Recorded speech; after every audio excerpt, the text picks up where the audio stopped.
Hey, Patrick, good work here in week two. Want to send you a quick video reply to what you've done. I thought you got a really perceptive grasp of what Kimber Well and Johnson Hodge are up to.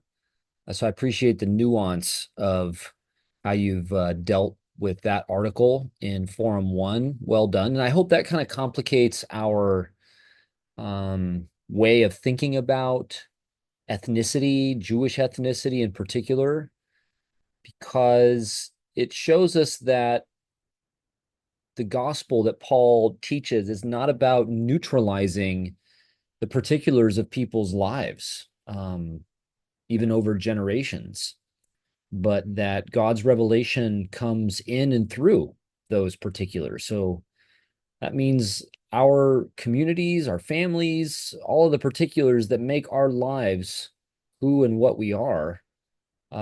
These are not sort of secondary or marginal to who we are in Christ. They're part of how we are in Christ, because Christ has embraced all of that in the way God has made Christ known among us and in us.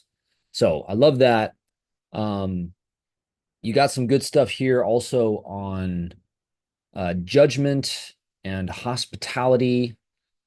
I love what you're saying here at the end, because I think that Paul's gospel is primarily about promoting a community of welcome and our ability to be generous with one another and with others, and knowing this as the power of Christ among us and in us, as opposed to thinking that Romans gives us a kind of neatly generalizable code about what's right and what's wrong, and then competing with one another, with others, over whether or not we're right.